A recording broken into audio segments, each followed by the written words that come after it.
South East Radio's Business Matters with Karl Fitzpatrick. My final guest, Michael DArcy, was recently appointed as a Minister of State at the Department of Finance and Public Expenditure. With a special responsibility for financial services and insurance, the Minister joins me now to discuss his priorities for County Wexford. Michael, in your new role, what can you do to attract jobs to County Wexford? Well, I'm going to do everything that I can to get jobs into County Wexford, Karl. We haven't had, in my view, our fair share over the years. My role as a Minister for State was responsibility for financial services and insurance is to try and put ourselves in the shop window that perhaps we haven't been able to do in the past. You know, people don't realise or know the size of this sector in Ireland as a financial services region. You know, to put it into context, the exports from financial service products in Ireland in 2017 is expected to be 33 billion euros.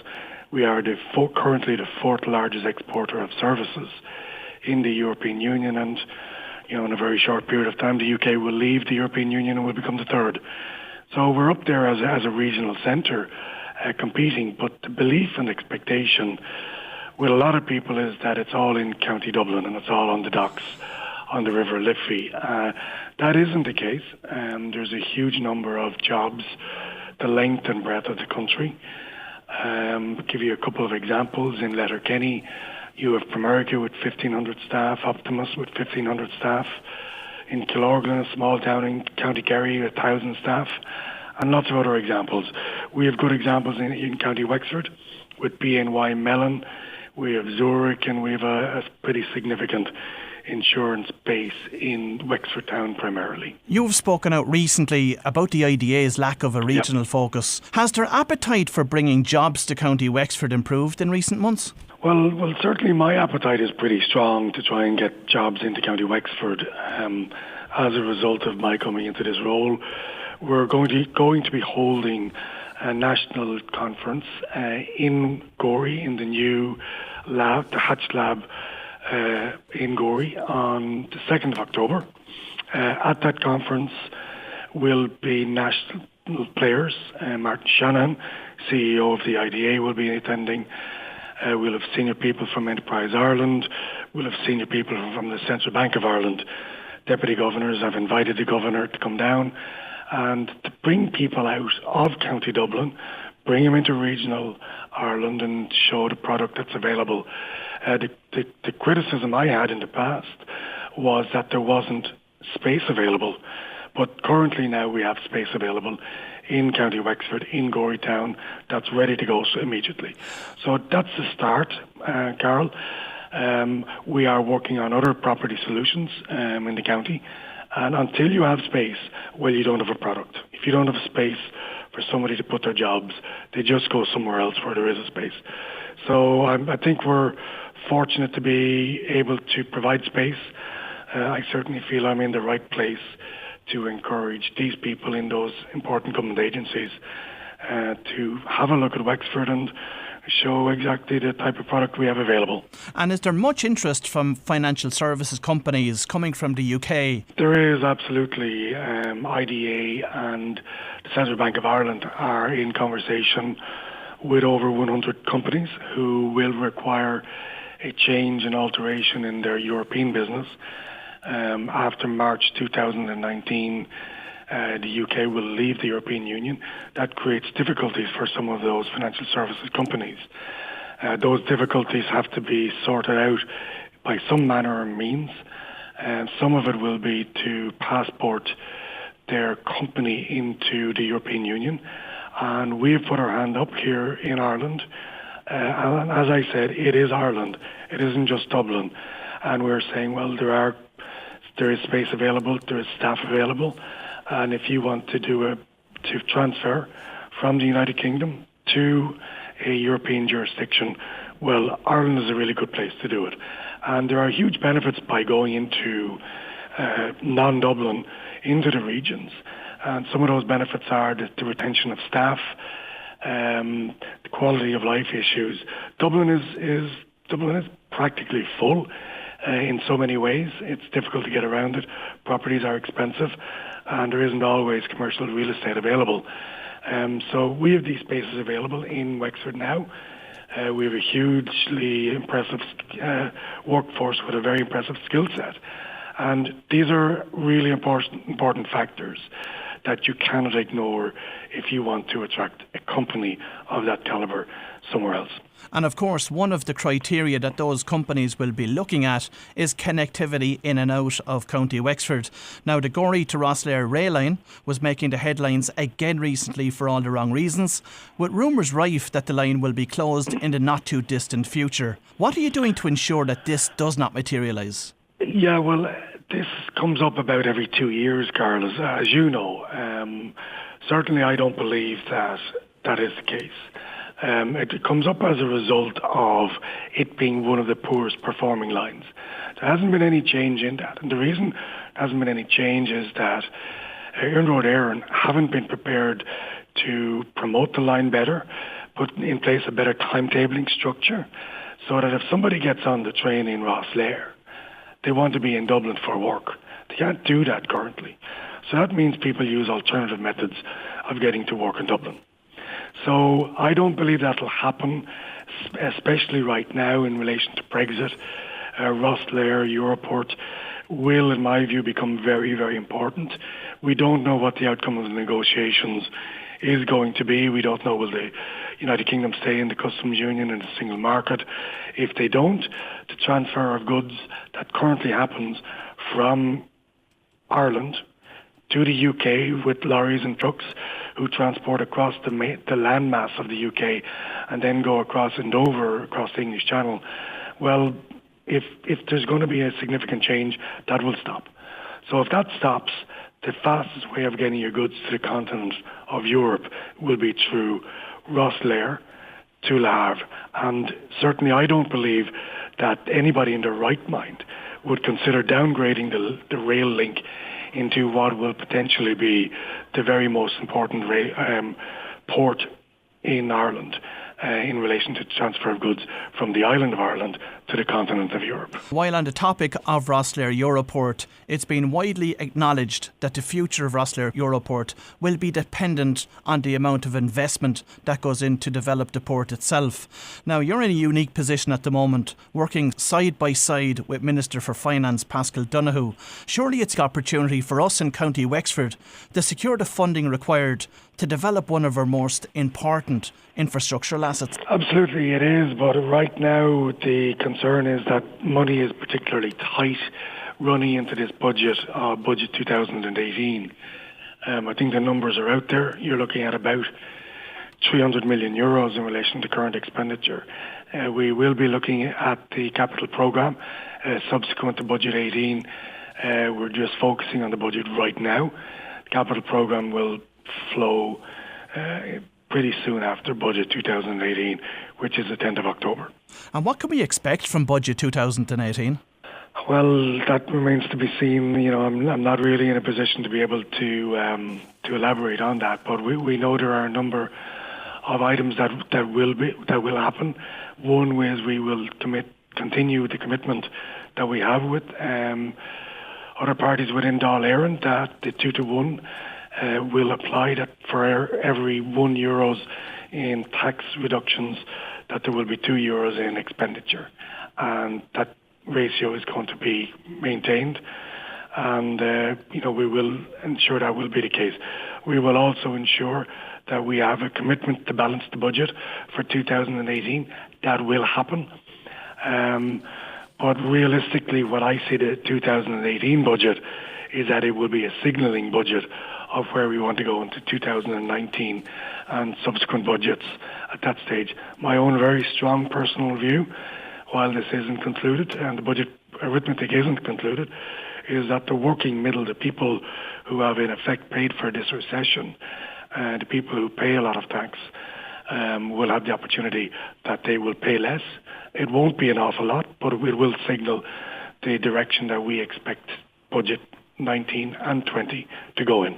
And is the 9% VAT rate for the hospitality sector likely to remain in place? Well, I can't say the whether or which, but everything is being looked at, and we can't determine exactly what the position will be until budget day. But, I want to be very clear.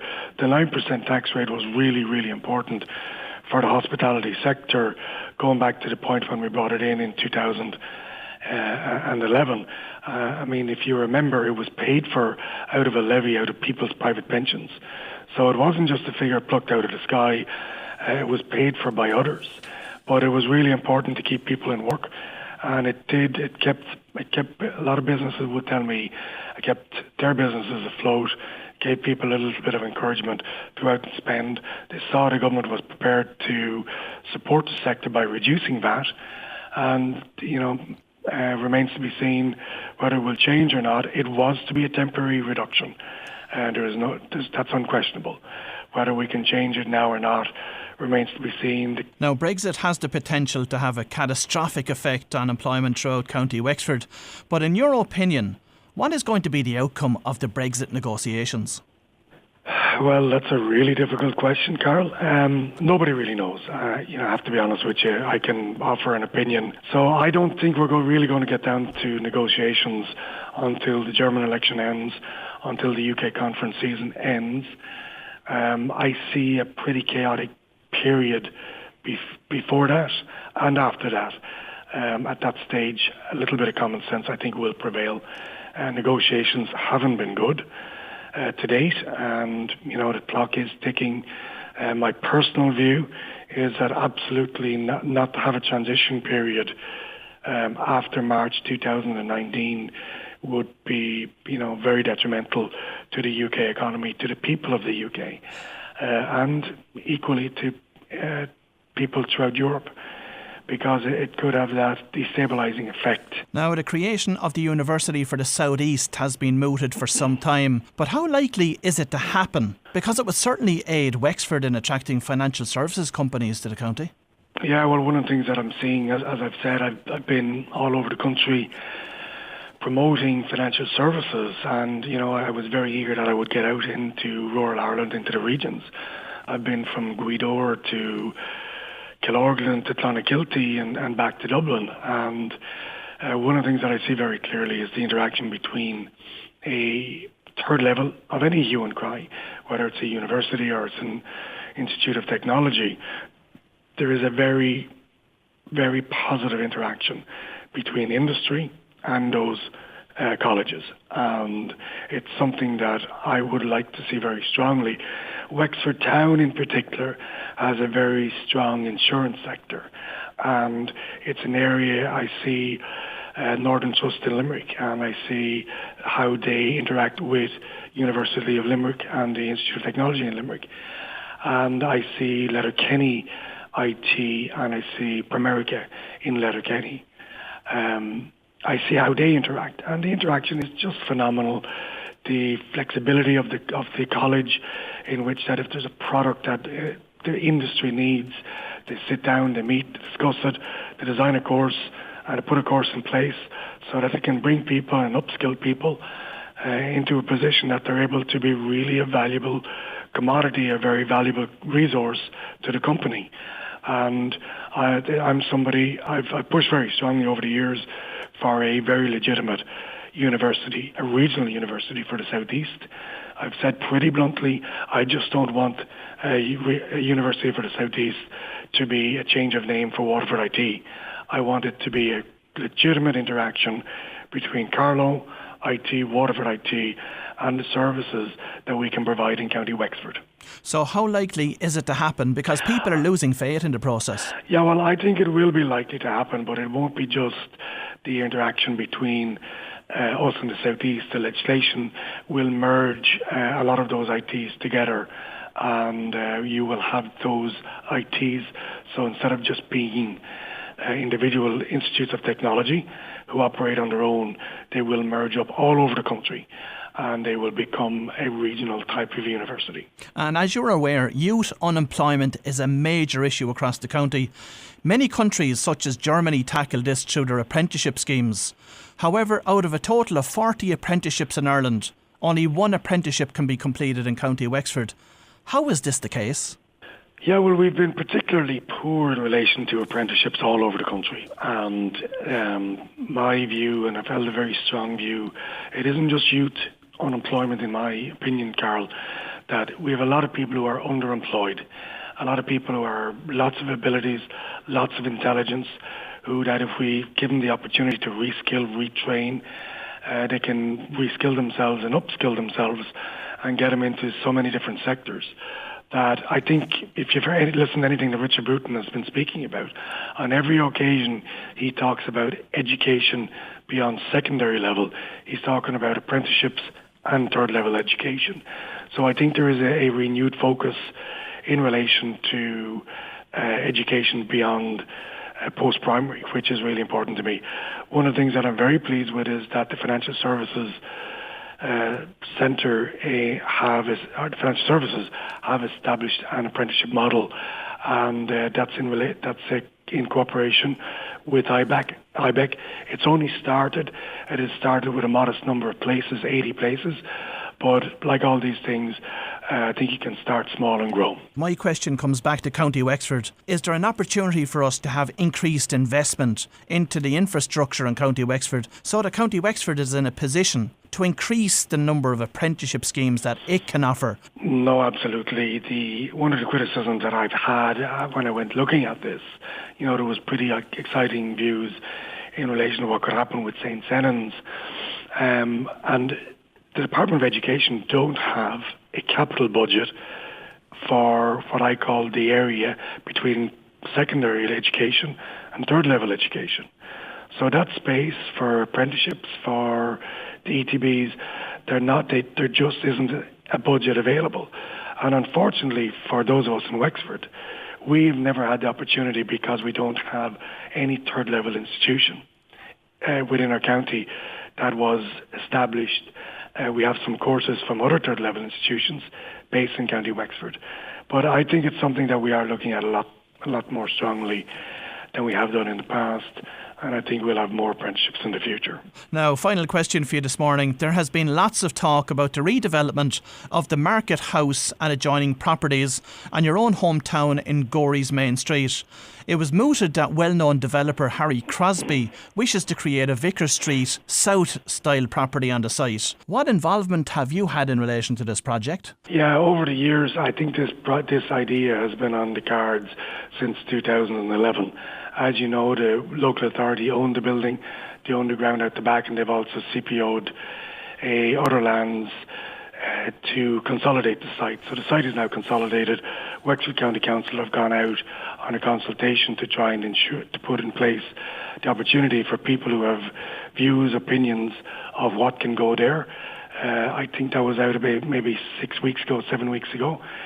So we're waiting for the local authority to pull together those consultation documents, and then I'm sure they'll make a presentation to the members of Wexford County Council from the Gorey local electoral area. I've been on the record a long time.